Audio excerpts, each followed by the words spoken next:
नमस्ते दोस्तों, मनमोहक हिंदी कहानियाँ चैनल में आप सभी का स्वागत है।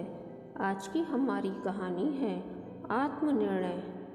मैं सोच रही थी कि इतने दिनों बाद अपनी प्रिय सहेली रीना के घर अचानक पहुंचकर उसे सुखद सरप्राइज दूंगी, पर उसके घर के वातावरण में घुली बोझिलता ने मेरे उत्साह पर पानी फेर दिया था। शिथिल कदमों से मैं भी उसके पीछे पीछे चाय बनवाने रसोई में पहुंच गई थी। थोड़ा सा कुरेदते ही लावा उबलकर बाहर फूट आया था। मैं और रोहित काफ़ी समय से बच्चा पैदा करें या ना करें इस बात को लेकर असमंजस में थे, क्योंकि दोनों ही अपने अपने कैरियर में अभी तक व्यवस्थित नहीं हो पाए हैं। अब जब मेरी कंपनी ने महिला कर्मियों को एग फ्रीजिंग की सुविधा दे दी है, तो हमने राहत महसूस की कि चलो इस काम को फिलहाल टाला जा सकता है। लेकिन मम्मी जी को पता चला तो नाराज हो गईं। उनके अनुसार हर काम उचित वक्त पर किया जाना ही बेहतर होता है। वे घर में कब से बच्चे की किलकारी सुनने को तरस रही है। उनके अनुसार मेरी डिलीवरी से लेकर बच्चे के पालन पोषण तक की सारी जिम्मेदारी जब वे ओढ़ने को तैयार हैं, तो हम उन्हें इस सुख से क्यों वंचित रख रहे हैं। वे कहती हैं कि जब वे नहीं रहेंगी, हम दोनों की भी बच्चे पैदा करने व पालने की उम्र नहीं रहेगी, तब फ्रीज एग से बच्चा पैदा करने का क्या औचित्य, और वह भी तब जब इसमें सफलता का प्रतिशत 20 या 25% ही है। बात तो उनकी सही है। सारी बात जानकर मैं भी सोच में पड़ गई थी, लेकिन हम तो फिर से असमंजस में आ गए ना। रीना की समस्या का मेरे पास कोई समाधान न था। घर लौटते लौटते तान्या के होमवर्क की चिंता में रीना की समस्या मेरे दिमाग से पूरी तरह निकल गई थी। घर में घुसते ही मैंने पुकार लगाई, तान्या, आज का होमवर्क इंग्लिश टीचर ने इंटरनेट पर आर्टिकल दिया था। अरे वह तो बहुत आसान है, पहले नेट के सब फायदे लिख दो। जैसे इससे एक क्लिक पर ही किसी भी विषय से जुड़ी समस्त जानकारी 1 सेकंड में मिल जाती है। समय की बचत, 50 किताबें जुटाने खंगालने की माथापच्ची नहीं। फिर इंटरनेट से होने वाली हानियाँ, बच्चों की क्रिएटिविटी खत्म, नेट पर अति निर्भरता आदि आदि, वो सब मैडम ने बता दिया था मम्मा। मैंने लिख भी दिया है। मेरे धारा प्रवाह भाषण को बीच में ही रोकने का प्रयास करती तान्या बोल उठी, तो फिर क्या समस्या है? मैं हैरान थी। मैंने कब कहा कोई समस्या है? पर मेरे दिमाग में एक उलझन है।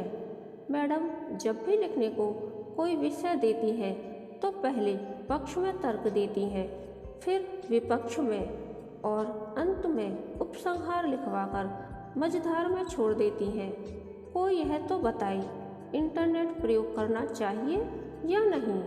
डेमोक्रेटिक सिस्टम सही है या नहीं? विज्ञान अभिशाप है या वरदान?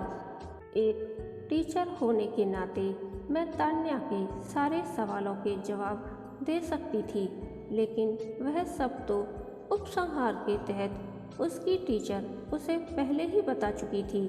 मुझे एक माँ की तरह उसकी समस्या का सटीक समाधान प्रस्तुत करना था, और उसके लिए मैं स्वयं को पूरी तरह प्रस्तुत नहीं कर पा रही थी। तान्या अपने कमरे में जा चुकी थी। मैं शिथिल तन मन से रसोई के काम निपटाने लगी। सवेरे स्कूल जाने की जल्दी में मैं अक्सर खाने की आधी तैयारी रात में ही कर लेती हूँ। प्रिंसिपल मैडम ने हमेशा की तरह आज की मीटिंग में भी मुझे सम्मिलित कर एक महत्वपूर्ण जिम्मेदारी सौंपी थी। विषय था स्कूल में सेक्स एजुकेशन आरंभ करना। कुछ टीचर्स ने दबी जुबान में विपक्ष में तर्क रखे, पर चूंकि ऊपर से निर्देश थे इसलिए पक्ष में तर्क रखते हुए इसे तुरंत प्रभाव से लागू करने का आदेश जारी कर दिया गया और प्रिंसिपल मैडम की प्रिय सहेली और विश्वास पात्र होने के नाते यह जिम्मेदारी भी मुझे सौंप दी गई। मेरे मस्तिष्क में विचारों का बवंडर चल रहा था। कभी आंखों के आगे तान्या का चेहरा आता तो कभी रीना का। हर विषय के 4 तर्क पक्ष में और 4 विपक्ष में प्रस्तुत कर इंसान को क्यों असमंजस में डाल दिया जाता है। यहाँ तो ठीक है, ऊपर से निर्देश है इसलिए मानना ही है, अन्यथा निर्णय लेना वाकई में कितना मुश्किल हो जाता है। अपनी सोच में लीन मुझे ध्यान ही नहीं रहा। प्रिंसिपल का रूम कभी का खाली हो चुका था। तनीषा, कुछ परेशानी है? प्रिंसिपल मैडम ने पुकारा तो मेरी चेतना लौटी। देखो, प्रिंसिपल होने के अलावा मैं तुम्हारी दोस्त भी हूँ। स्कूल की परेशानी हो या व्यक्तिगत परेशानी तुम मुझसे शेयर कर सकती हो। मैं सोच रही थी कि यह सेक्स एजुकेशन वाकई में बच्चों के लिए सही साबित होगी या नहीं। दरअसल बच्चों को समझाने से पहले मैं स्वयं आश्वस्त हो जाना चाहती हूँ। उन्हें दुविधा में रखना मुझे उचित नहीं लगता। बिल्कुल बिल्कुल, तो मैं तुम्हें बताती हूँ कि लगभग 30% बच्चे ऐसे होंगे जिन्हें इस शिक्षा से कोई प्रभाव नहीं पड़ेगा, क्योंकि वे पहले ही इंटरनेट आदि संसाधनों से इस बारे में पर्याप्त जानकारी जुटा चुके हैं। तो उसे 5% बच्चे इस जानकारी का दुरुपयोग कर सकते हैं। गर्भ निरोधक तरीकों आदि की जानकारी से वे गलत राह पर जा सकते हैं। मैं हैरानी से प्रिंसिपल मैडम की बात सुने जा रही थी। जब वे जानती हैं कि बच्चे इस जानकारी का नाजायज फ़ायदा उठा सकते हैं तो फिर भी इसे लागू करने को क्यों तत्पर हैं?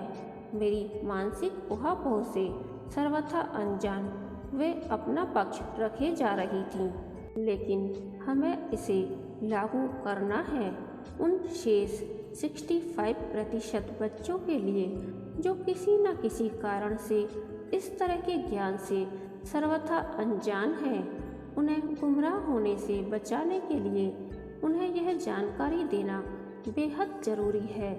एक बात और समझ लो, हमारा काम मात्र यह शिक्षा देना व इसके गुण दोष गिनाना है।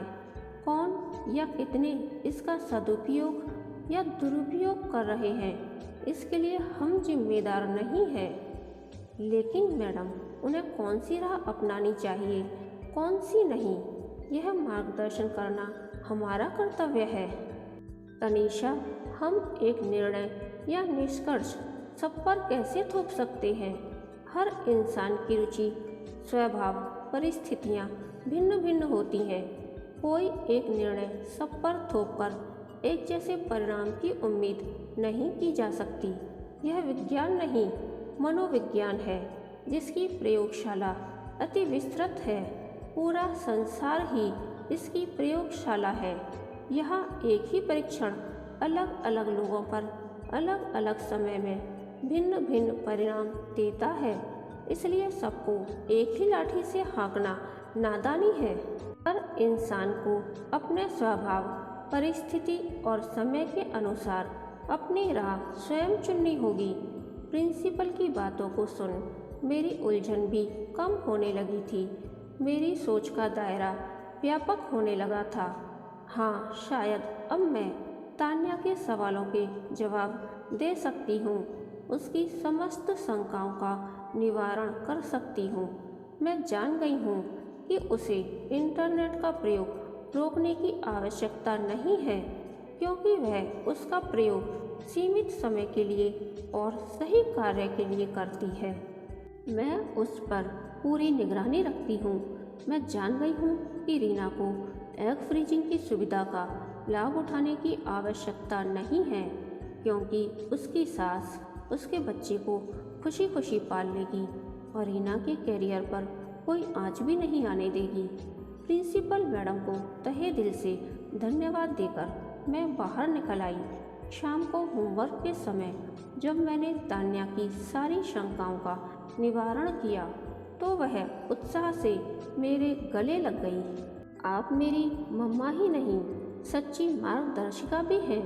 लेकिन मम्मा, डर लगता है कि अपने लिए सही राह चुनने जितना विवेक है मुझ में। क्यों नहीं, बिल्कुल है।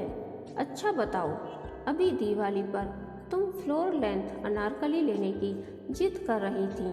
तुमने साक्षी को पहने देखा था और तुम्हें बहुत पसंद आया था, लेकिन जब मैं दिलवाने ले गई तो तुमने लेने से इनकार कर दिया था। क्यों? क्योंकि ट्रायल रूम में जब मैंने वह सूट पहनकर देखा तो वह मुझ पर ज़्यादा नहीं जम रहा था। मैं साक्षी जितनी लंबी नहीं हूँ ना, इसलिए बस तुरंत मैंने अपना इरादा बदल लिया और दूसरी ड्रेस ले ली। बस यही तो स्वयं विवेक है। अभी तुम्हारी उम्र ऐसे ही छोटे छोटे निर्णय स्वयं विवेक से लेने की है। जैसे जैसे बड़ी होगी तुम्हारी सोच का दायरा विस्तृत होगा, विचारों में परिपक्वता आएगी और तुम अपने लिए बड़े और महत्वपूर्ण निर्णय भी आसानी से ले सकोगी। अपने लिए सही राह चुनते वक्त यह अवश्य ध्यान रखना कि अधिकांश बातों के सकारात्मक के साथ साथ नकारात्मक पहलू भी होते हैं। यह आपकी काबिलियत है कि आप इतना सकारात्मक पक्ष ग्रहण करते हैं। तुमने वह दोहा तो सुना ही होगा, सार सार को गही रहे थोथा देई उड़ाए। अर्थात किसी भी चीज़ की अच्छी अच्छी बातें रख लो और थोथी यानी खोखली बातें उड़ा दो। तान्या को सोच में डूबा देख मैं रुक गई। क्या हुआ, फिर कोई समस्या है? नहीं, समस्या नहीं, बल्कि मुझे समाधान सूझ रहा है। अगली कक्षा में हम सभी को भी कोई ना कोई विषय चुनना है। आज टीचर सभी विषय और उनसे जुड़े करियर के बारे में बता रही थीं और हमेशा की तरह अंत में हमें असमंजस में छोड़कर निकल गईं कि अब आप निश्चित करें कि आपको कौन सा विषय चुनना है। मैं तो खींच ही उठी थी, लेकिन अब सोच रही हूँ कि वे सही थीं। अपनी पसंद और काबिलियत के अनुसार निर्णय तो हमें ही लेना होगा। क्योंकि मुझे मैथ्स पसंद है पर साइंस नहीं, तो क्यों ना फिर मैं कॉमर्स ले लूँ। इसमें करियर के अच्छे विकल्प भी हैं। नेट पर और सर्च करती हूँ। तान्या इंटरनेट पर व्यस्त हो गई थी। बेटी के भविष्य के प्रति आश्वस्त मैं उसकी आत्मनिर्णय की बढ़ती क्षमता को मुग्ध भाव से निहारे जा रही थी। कहानी के अंत तक बने रहने के लिए धन्यवाद। यह कहानी आपको कैसी लगी प्लीज़ कमेंट करके बताइए।